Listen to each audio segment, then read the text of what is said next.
In the beginning, of course, with all sorts of rules, you will have some mental resistance.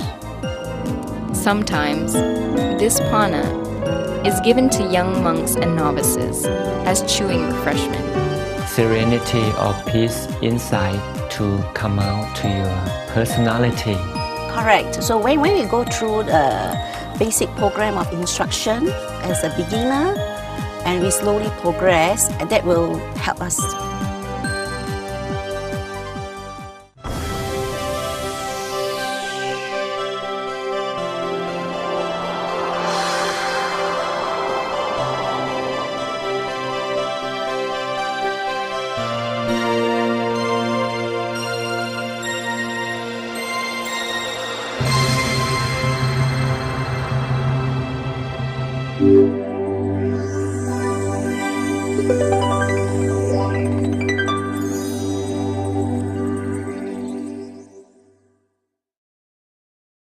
Sawadee.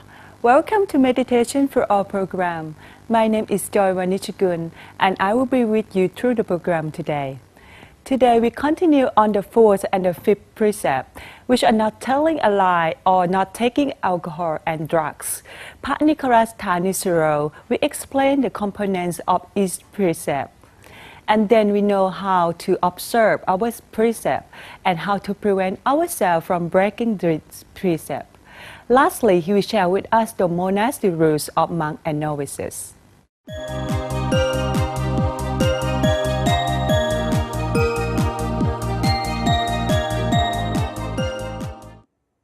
Because they are trained to look for happiness in deeper places anyway. And especially for those people who keep 8 precepts on a regular basis, normally they can see beyond the superficial connection of a sexual relationship within a marriage. Really, it's responsible to use family planning.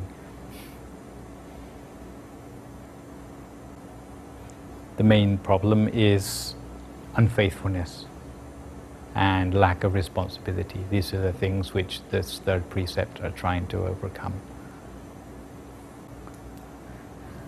The fourth precept, as with the third one, has only 4 components. But if you are going to tell a lie, first, what you say, you must know that it's not true.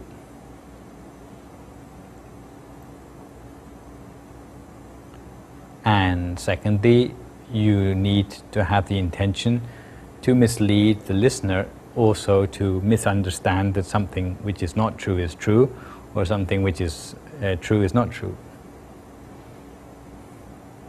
So not only do you know something is untrue, but you mislead the other person to understand it incorrectly as well.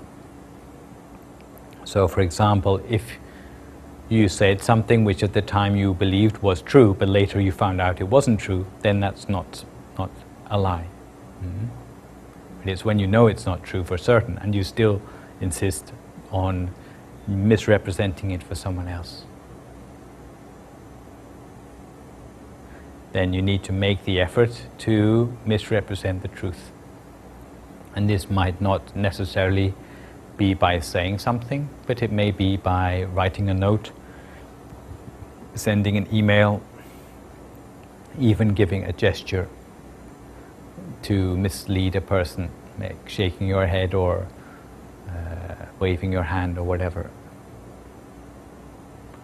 And last but not least, the person who is the target of your lie should actually be misled by what you have said. If they don't believe a word you say, then you have not succeeded in breaking the fourth precept. Or if you try to fool someone who doesn't even understand the language you're speaking, then you are likely to meet with lack of success.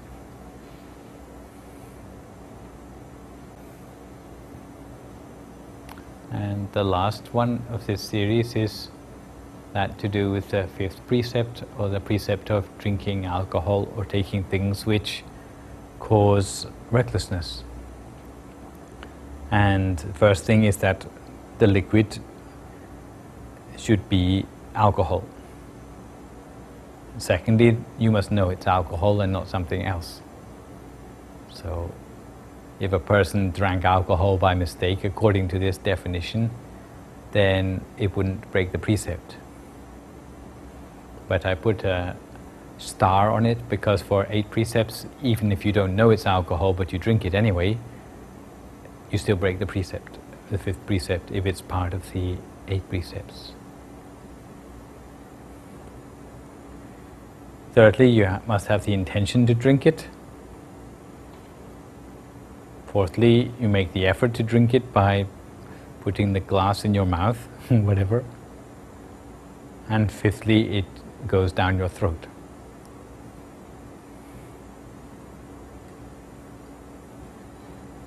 So actually people who like to taste wine, if they throw it out, Yeah, it doesn't break a precept. It's like mouthwash. Mouthwash. Like that, it would be like using alcohol as a medicine to clean out their mouth. But I'm sure they do swallow it.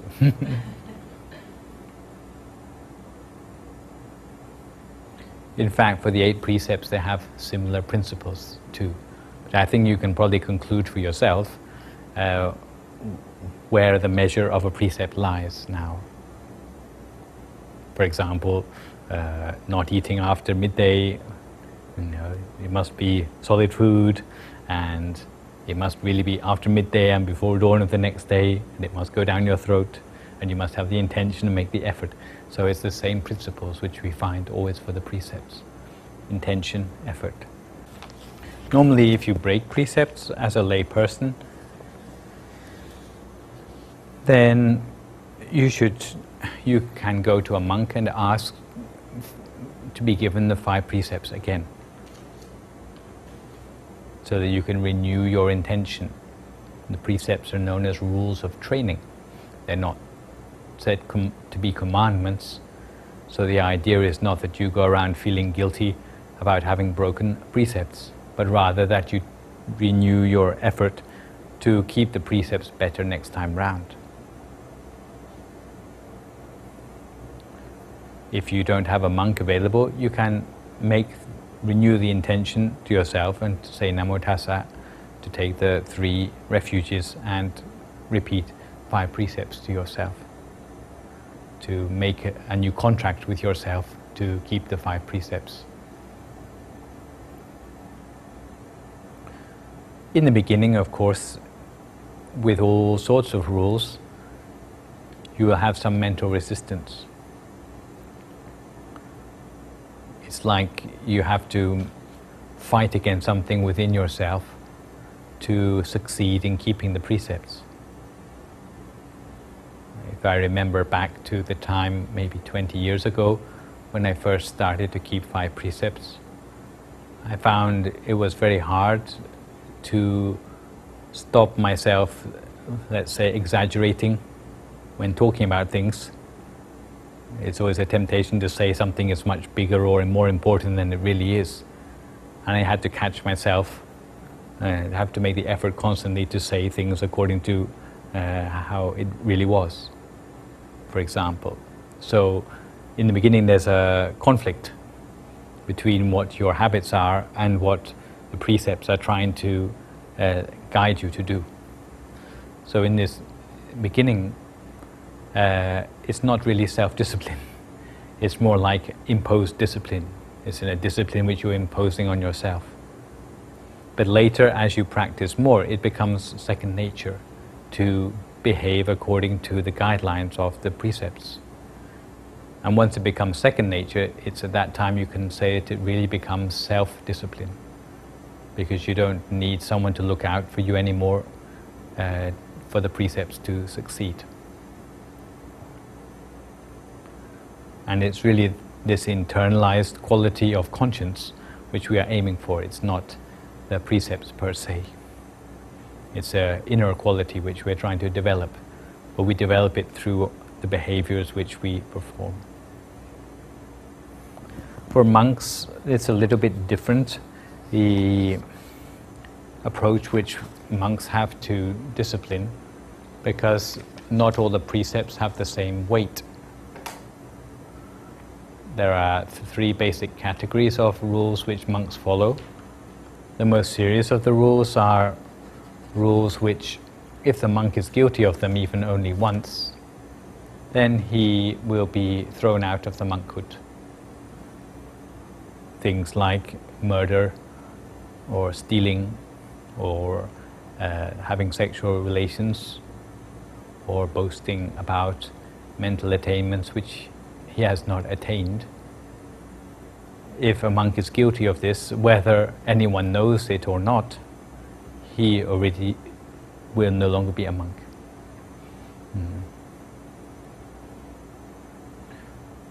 Less serious than that are 13 rules in the monastic discipline, which are frowned upon quite strongly in monks, but not so badly that a monk would be thrown out of the monkhood. But they're seen as serious offenses, but they're ones which a monk can purify himself of if he does certain penance. And the penance which he has to do is that he has to come before a meeting of representatives of the community who will strip him of his rank or his seniority for as long as it takes for him to make up for the wrong things which he has committed. And as I mentioned very early on in when I started to meet you for this course, there are things like chatting to ladies alone in a room, or chatting up ladies, or coming in physical contact with ladies, this sort of thing, which are strongly frowned upon, but which a monk can make up for by doing certain penance. Also things like building a big kuti for oneself without asking permission first. There are certain rules like this. Apart from that, the rest of the 227, so the 210 rules which remain, a monk can purify himself of those transgressions by confessing it to another monk who is not guilty of that transgression. So in theory, the monk has to tell that other monk what he is guilty of, so to make sure that the monk who is receiving the confession didn't know about it, is not also guilty of the same transgression. And this covers all forms of monastic conduct, from the most trivial things like whether you stand up to drink some water, or whether you are fussy about your food, or whether you let your hair grow too long, that sort of thing.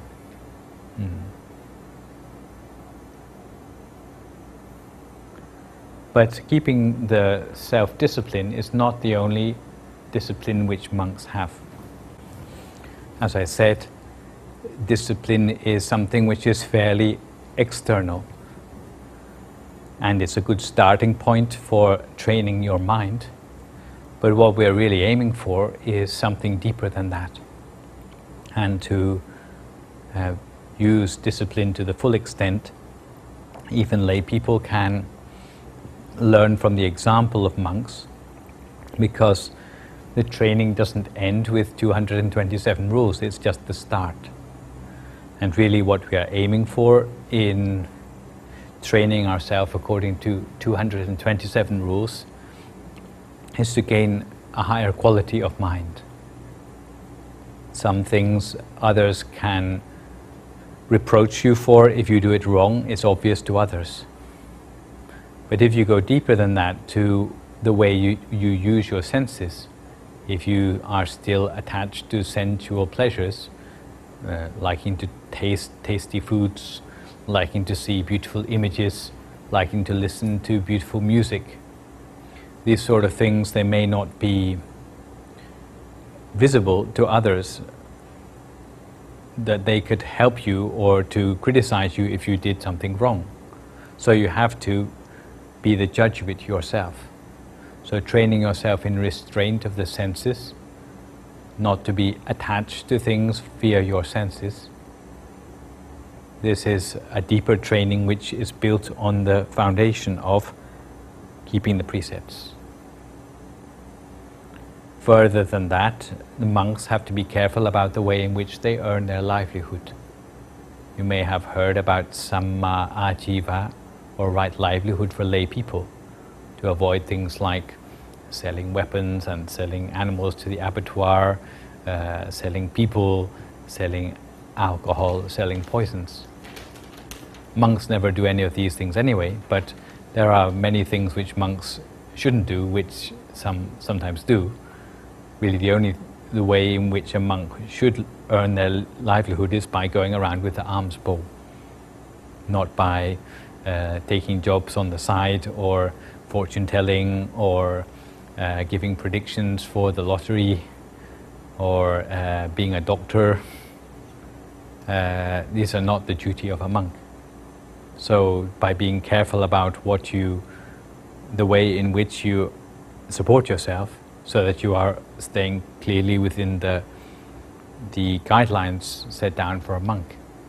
Again, this is a form of self-discipline which monks also use. And last but not least, the training which we use is to use the basic essentials of life, whether it's the food we eat, the clothes we wear, the place we stay, or the medicines which we use to cure our illnesses. We reflect on, before we use these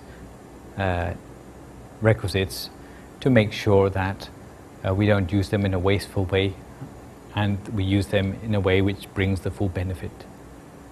So for example, if we eat, then we don't eat too much, we don't eat for enjoyment. Where we eat we remind ourselves that we are eating in order to sustain ourselves, so that we may do as many good deeds as possible in life.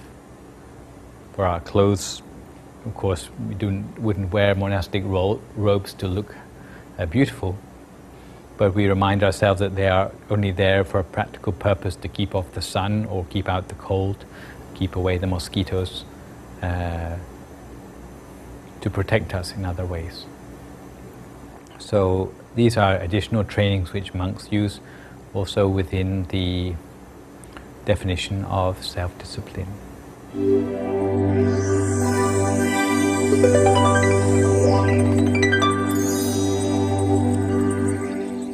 In the modern advanced technologies, we will get to know more about parana in various forms, which we offer to monks and novices. As they are the representation of the Lord Buddha, who can pass down the truth of life to all of us, and we see how lay people can be supportive in this role.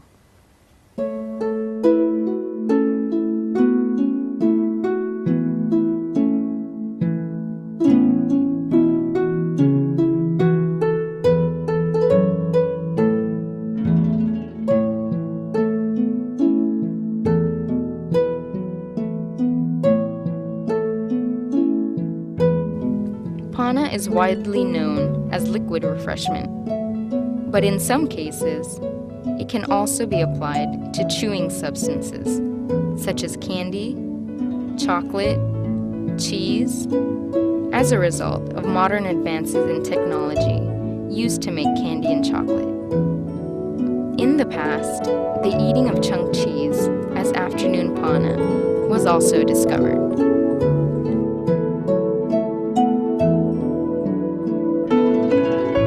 In areas where the weather is very cold, chunk cheese is offered to monks to help them keep their warmth.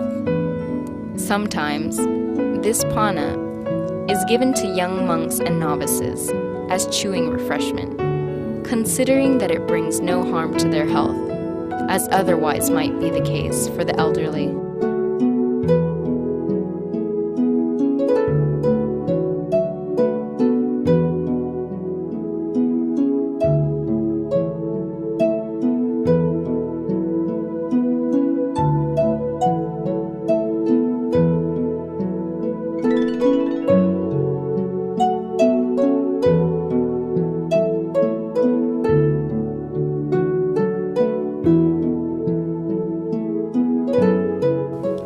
Southeast Asia, monks are frequently seen using fresh or sweetened tamarind and emblic fruit, or Indian gooseberry, all also allowed by the Lord Buddha as another form of pana. They are both refreshing and also have a light digestive quality. Thus, they are popular among elderly monks on their journeys to remote areas.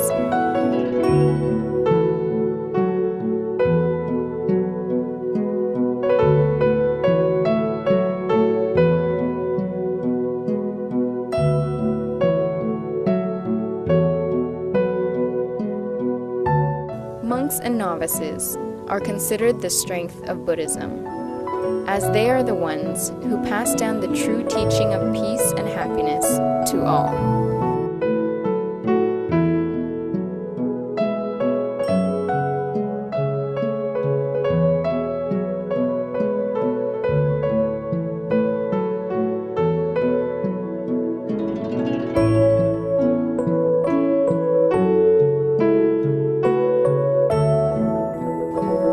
Receiving pana is a humble potion of energy for sustainability.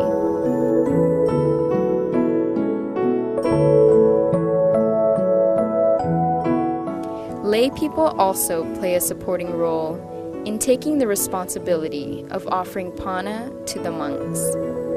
They learn how to be mindful through the preparation of this delicate gift.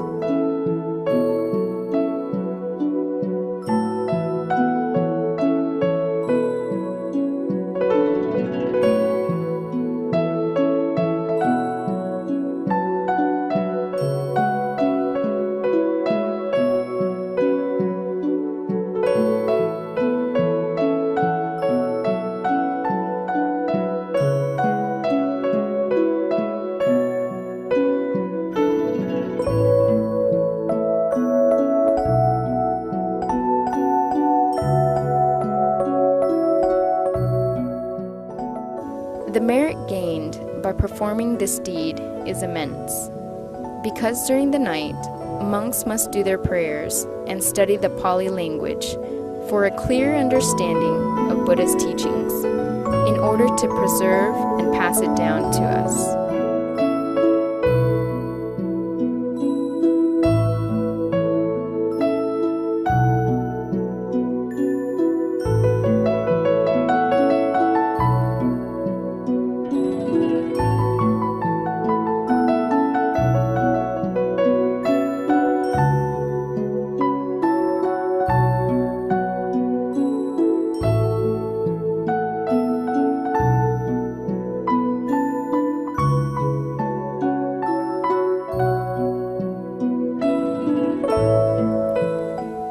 Every week, we learn meditation and how to prepare yourself before meditation. But today, this lesson, Pasomsak Piyasiro, will teach us more on what we should do after meditation.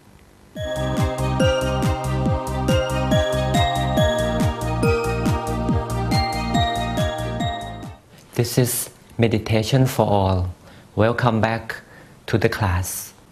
If you can remember what we should do before practicing meditation.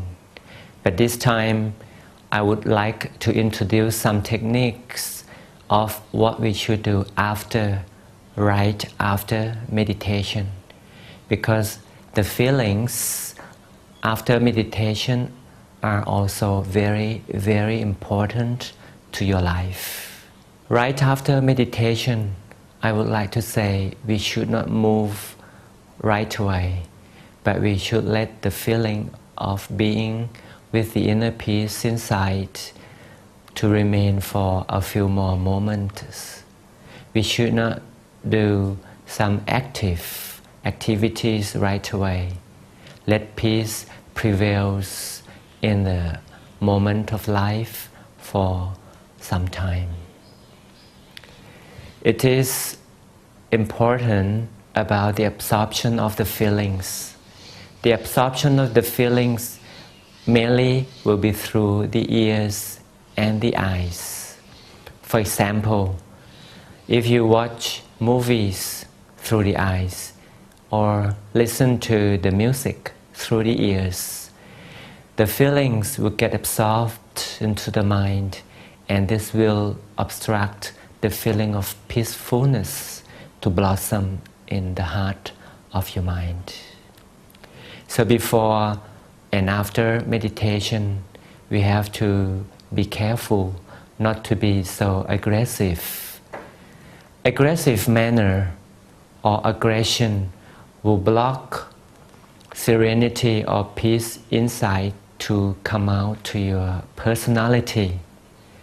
And at the same time, it prevents others to see your inner serenity, inner beauty of your inside.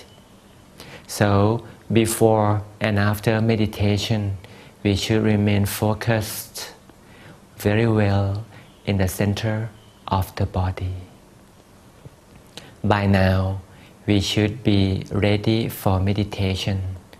Remember, a glass or a cup of lukewarm water, it is a good drink before we begin practicing meditation.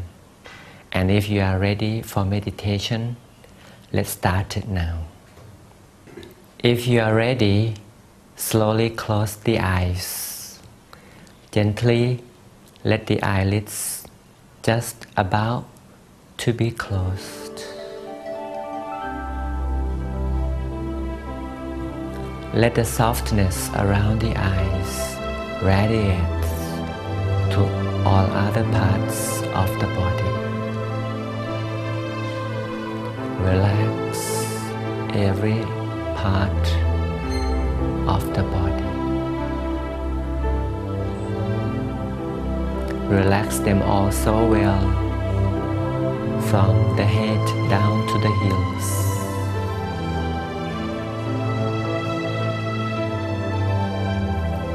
Let go all the tensions all around. Examine the entire body in order to make sure that every single part is tension-free. Imagine as if the entire body is soaked up in a stream of relaxation.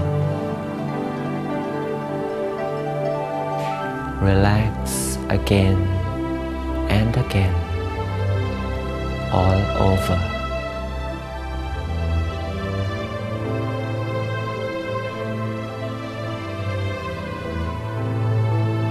And we can take a good deep breath. Allow the soft air enter the body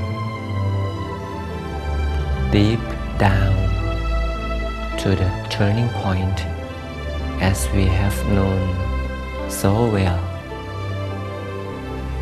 The turning point is the point where the in-breath has turned to be the out-breath. We also call this the station of peace. The mind focuses at this turning point. Let the vision of a round crystal ball, bright, clean and clear, to turn up at the center of the body, or at the turning point anyway. We shall not use force to make the shape of the crystal ball so sharp. We just allow the vision of the crystal ball just to appear right here in the center of the body.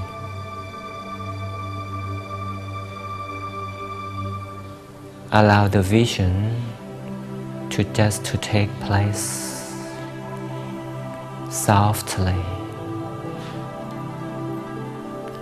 From time to time, the image, the picture of the sphere form may come and go.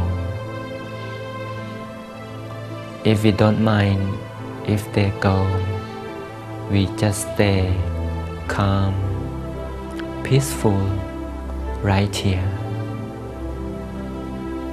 The vision will just come back from time to time.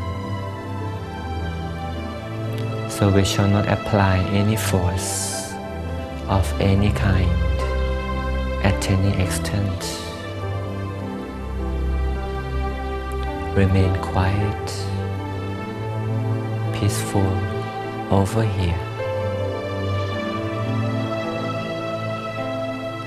In the Oriental world, Oriental philosophy, we believe in the center of the body.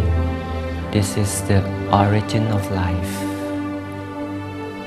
The origin of life starts with a sphere form right at the center. A sphere form is always bright, clean, and clear. We call this the seed of life. The seed of life resembles the crystal ball, a tiny one residing secretly in the center of the body. Every life begins from here.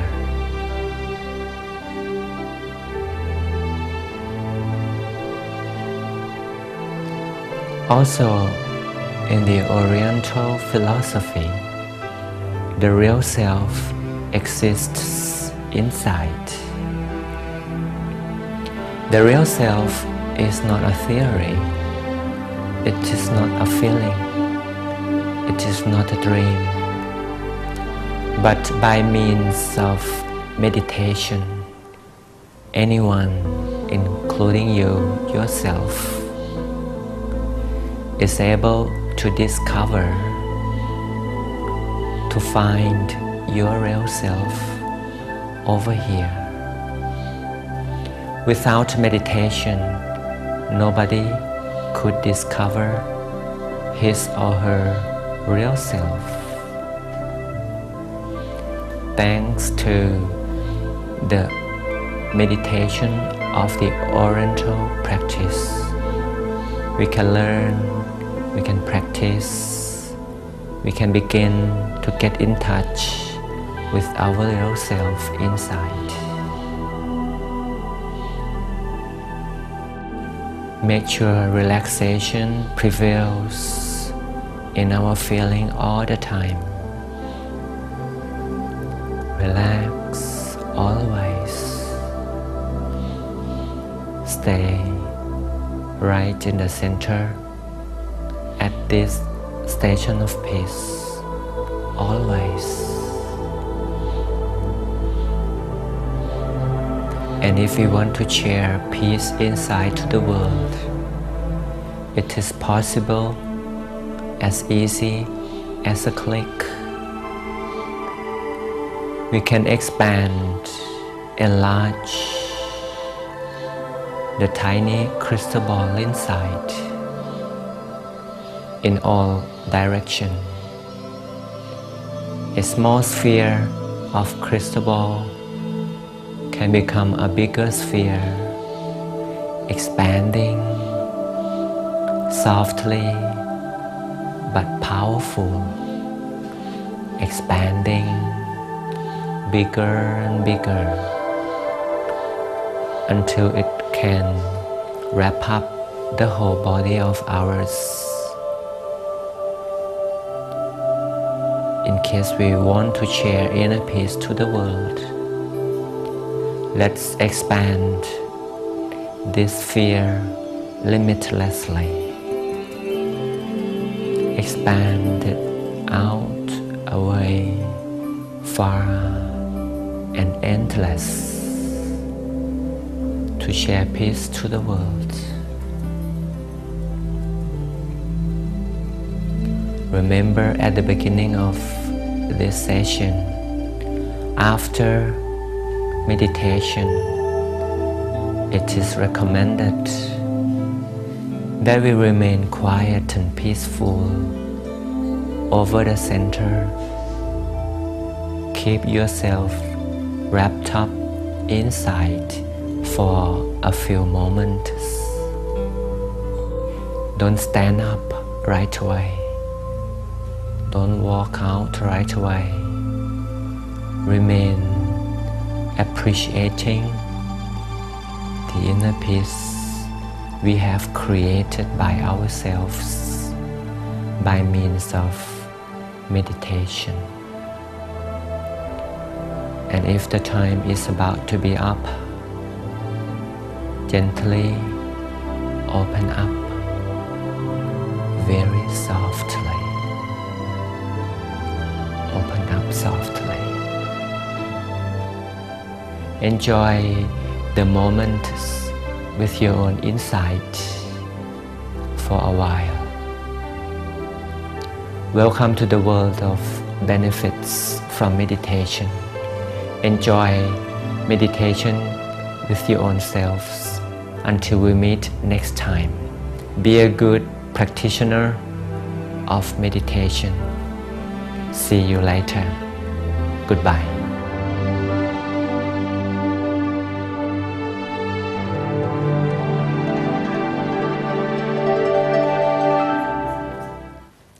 Today in our interview, we will hear from Madame Kang Chiek Keng, a retired teacher from Singapore. She's now in charge of the Education Center as the director and tutor. She joined the Midway retreat because she liked to practice her meditation intensively. She also confirms that by taking a proper lesson, it will help you to progress in your meditation.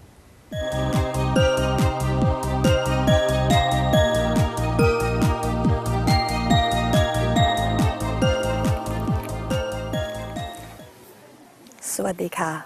Welcome to Sunpa Himawan, the Midway Meditation Retreat Program in Le Province. My name is Chantipa Vanishkun. I'll be your host today. The objective of today's sections is to interview our audience, the Midway Meditation Program, and some of the people who have been staying some time at the Meditation Center in Le. We have the opportunity during our program to interview each sessions, and some of the people who have the opportunity of spending some time at the Meditation Center in northeastern Thailand. Today we have Madam Kang Chiek Keng from Singapore.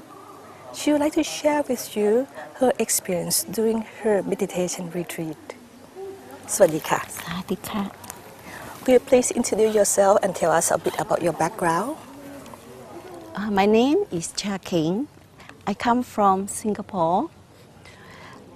I was teaching in a secondary school for 35 years and I retired. And so in 2005, I started to work as an education center as a director and tutor. I am married. I have 3 grown-up daughters and 2 sons-in-law. What are you doing now? I'm in charge of running an education center. Right now you do? Yes, and yes. What's educational center, what you do? I do, the yes. Kids in the big kids for or the grown-up yes. kids? The students who come to my center from primary 1 to secondary 4, and we give tuition in English and maths. And also we conduct holiday programs. Holiday program just for kids who want to go study abroad or to take a summer holidays? No, like that? it's more to teach them like study skills, how they can study, or essay writing. These are the courses that they can do during the holidays. Okay. And how did you find out about this meditation retreat program? My friend Kim Wan, she's also here at this retreat, told me about this meditation retreat because she has been here before. And why did you? What's the reason that you decide to join this program? Oh, because I was very busy and I can only take leave end of December. And so this is the opportunity for me to come here. And just to relax, just find time for yourself. Yes, definitely, definitely. Okay. Have you practiced meditation before you came here? Yes, yes. Actually, I started practicing meditation when I retired in 2003. 2003. This is like 4 years. 4 years. Coming Yes, year yes. 6. Okay. At the Singapore Center. The Singapore Center. Yes, yes. And I was very active at the center. Okay. Until I started work again. It means when you join this, the program here is no problem for you. It's just for you to just like, you're not a beginner, you just Just to refresh. to refresh. And give me a time to meditate more intensively, because when I'm working, I have a very busy day. And the most I can do is at night, when I lie down and meditate before I go to sleep. Interesting, because you said you joined in the Singapore Center, meditation in Singapore center about 4 years ago. Yes. Right? And like now, how many hours you meditate a day? A day, hours. Before I start working, I am maybe 3 times a week. I will be at the center. 3 times a week at the Center. center, like all day at the center? Sometimes in the afternoon, I will help at the center, and in the evening, meditate at the center. But when you're not at the center, you're at your own place. You meditate too? Yes, I do, but a very short time. Very short time. But you yeah. do it every day. Not really a good girl. Sometimes, but if I do remember, I do center my body. Okay. Yeah. See, so when I take the MRT, the train, I learn to calm myself down. I just center my body, my mind, that's all. Okay. Because you is that like in 2003, that's the time you started to get interested in meditation, or you have been interested in meditation before that time? Actually, yes. I was searching to learn how to meditate, and I have learned meditation before, but not really through the proper program. Not to proper program. Yes. Different than Yes, the one that you're doing that's now. right, that's right. And how do you find this one and the one that you have done it before? How you compare? It's the method of meditation. It's different method. Different, yeah. So, of course, as a new beginner in meditation, the first time when I sat down to meditate, I didn't know how. And my mind just ran wild. And we sat on the cold floor. I was feeling so uncomfortable. You've been in Singapore? Yeah, in Singapore. Yeah, in Singapore. And then later, I really learned the proper way from at the Singapore Center. And you think that when once you take the proper lesson, it helps you a lot for the meditation? Correct. So when we go through the basic program of instruction as a beginner, and we slowly progress, that will help us, definitely will help us through proper program. Okay. Maybe you can share that your experience during your meditation. That's before, right? Before I come before here. and now. Yes. What is your experience? What your inner peace like that? Yes, yes. I can have. I had a very profound experience when I started to meditate in 2003, because when I started, I have no expectation. I just know that I want to get better, because I was of ill health, not so healthy. That's healthy. You have a problem with your health. Health, which is high blood pressure. That's why I retired early. Okay. So that was only just to become healthy. Yeah. And one night, as usual, I center my mind and I slept. And the next moment, a bright light just appeared. It's like the car headlight turned on. It was so bright, but it doesn't hurt my eyes. Yeah. And during your meditation or during I was meditating and sleeping, because I go to bed, I will do that, and center my mind. And I was frightened because I haven't seen such brilliant light before. And I tried to open one eye, and the room was dark. Then, okay, I quickly shut my eye again, and the next light appeared again. But it was a weaker one. And then I opened my eyes, and I just closed and sleep. And I felt very peaceful. You felt very peaceful after you saw the light. And before, because that evening I meditated at the center under the guidance of Long Pi Songkiat, and I was feeling very peaceful and blissful. And then I just gone to bed and continue. That's after you saw the light. That's after you took a proper lesson, you mean? Yes, that's when I started to have a proper lesson at the center. Yeah, and that it was a very, I would say, experience that I cannot forget. For the new experience for the meditation. At this retreat? Yeah. Yeah, okay. The first 2 days, I couldn't tame my monkey mind. Monkey mind? Yeah, it was just jumping and my legs were aching, you know. Then the third day was better. And I could have a very good session. And of course, we followed the instruction by the teaching monk. And I center my body with the crystal ball. And suddenly, a large crystal ball appeared, you know. And it grew bigger and bigger. And then many small crystal balls followed. It just coming forward. And the very last crystal ball was the Buddha inside. Yes. And inside your body? Yes, when we meditate, we are able to see, you know, when we are very calm. And that was, again, a very wonderful experience. And I feel very blissful and calm. And that's why I want to share with everybody. It's just very kind of you. It's very nice. And maybe because you have just a great experience of meditation, maybe you want to share the techniques that you use during your meditation. All right, sure. Most of the time, I would imagine myself to be in a wide open space, like I'm the only one in the universe.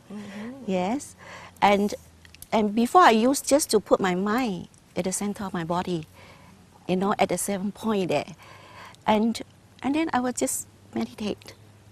And sometimes, especially on Sunday morning when I meditate at the center, I'm very calm. I could still do not feel my body at all. Yes. It means just take less time for you to just go right to the center. Yes, then. when we learn the method and we practice, so one day we will be able to achieve. Yeah, as a beginner, we have to struggle. and everybody does, right? And this retreat really gave me an opportunity, you know, to practice the meditation more intensively, and also to reconnect my mind and body. And it's a very good experience. Very good experience. Yes. Is that the most impressive experience that you have? Do you have any other impressive experience that you have it from this retreat? Oh, this retreat, yes. I enjoy the company. Enjoy the company of so many You have 12 friends. of them. Yeah, and not only that, the international friends. Yes, I'm very grateful to the teaching monks for teaching us the Dharma and the meditation. Thank you very much to the teaching monks. Okay, what is your inspiration after this retreat? After this retreat, of course, I will continue and put more time in meditation when I can, and encourage more friends or even family members to attend retreats like right this. now, your families have done the meditation too? Oh, only my husband and my eldest daughter, she does. They do the meditation. That's very good then. And because you look very happy, right? And because you did a lot of meditation, am I correct? Yes, I hope so. Maybe you can tell me that what you think that can meditation bring peace and happiness to people around the world? Of course, yeah. Because firstly, when we every one of us can meditate, we will be able to remove defilement in our mind. And therefore, we will be able to live peace and harmony with everybody, no matter where, place, time, and who. Okay, did you have the objective in life? What is your objective in life? Oh, all right. My objective in life, of course, is to have my family members to be healthy and happy.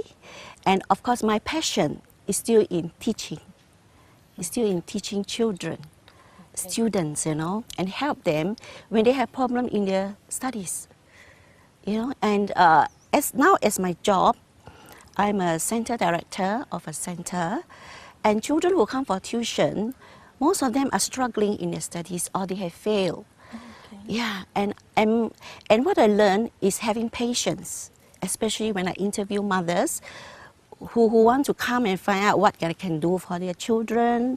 I have to be very patient and then listen to their problems, or sometimes share my experience as a mother when their child has behavior problem. Yeah, and then when the child come in for the test, I will conduct the test for the child, for the student, and design the program for this child, either weak in English or maths. Sometimes I will teach them, sometimes my tutors will teach. And then we really have to understand these children who has been failing in their school exam and not doing well, they have very low self-esteem. They feel very sad. And in school, they cannot cope up with school. So I try my best, to be patient, to encourage them. And it's very rewarding to see them improve and then come for tuition with smiles on their face. But what do you think that should make you so calm to have a lot of patience in order to help the people who are struggling from their school or their life? Yes. What do you think have helped you? Yes, it's meditation. You definitely think that meditation helps you to be very patient person like that. Yes. Of course, it's so meditations will help us to calm ourselves. So sometimes during lunchtime, before my class starts, I will sit down and then meditate for 10-15 minutes before my students come, and I see them and have a happy face for them. Oh, okay. That's really good for them. That's okay. They have no fear. They'll come to you. Yes. Oh, that's great. You're good. Just like you're a good mother and good teacher too. Thank you. I have to say, wonderful teacher and wonderful mother. Thank you. Yeah.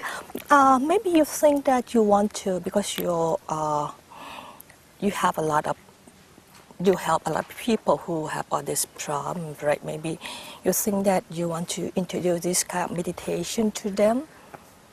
Let them try to practice meditation. You think is that gonna help them in their life? Yes, if I have the opportunity. If some of the children, before I was teaching in school, because I had a class, I would normally teach them that. You normally teach? I would, especially exam. Okay. Exam paper. I say, all right, close your eyes. Just that only, to help them to keep calm. Before they start the exam, I say, okay, student, everybody close your eyes. And that's all. That's good. How about now? Can you do that too? Yes, I can. I can. Might be a good way to help them too, right? Yes, yeah. For like some children, if they are very stressful, yeah, maybe I could tell them, okay, this is what the way can help to just close your eyes and relax. That's all. Just close your eyes and relax. Easy. It sounds so simple and so easy. You don't need to use the word, Close your eyes and relax. Yes. Okay. And what do you think about this location? How you like the retreat and the location here? Oh, the location is perfect. The beautiful scenery around here. The mountain air is so fresh. Oh, it's really wonderful to be here. It's very needed for that. Okay, and maybe you have a chance to come back here again, because I see now your group from Singapore, 12 people, right? Yes. Not including others from other countries, right? Maybe you want to introduce the people to come more to the meditation center? Okay. And you too to come back here again Yes, if you have a chance? yes, definitely. I would come back here again Uh-huh. to again reconnect body and mind. Yeah. To share up your battery. Yes, that's right, that's right. Yes, yes, I would definitely encourage everyone, everywhere, anywhere in the world, wherever you are, to come to this retreat and just close your eyes and relax. And that sounds very easy. It sounds very easy. Yeah. But need practice, right? Of course, we have to be diligent in everything we do. Okay, Then you will I get agree with the result. You'll get the result. Probably that's the thing you want to say to the DMC audience around the world. Yes, yeah. To the DMC audience around the world, I'm very happy to share with you all my experiences and Anamotanabun to walk the path of truth with me. Thank you.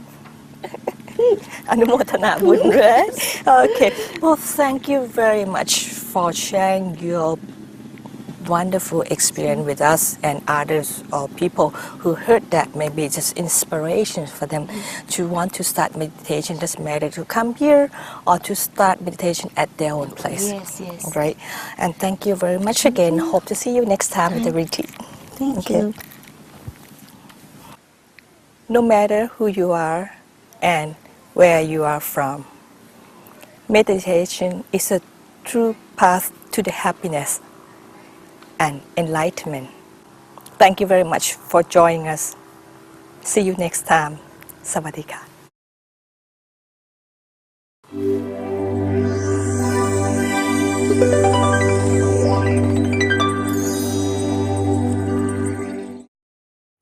Now you have heard the benefits of meditation, but the most important element to progress is regular practice. I hope you enjoy our program. Your comments and questions are most welcome and can be sent to our email address at meditationforall@gmail.com.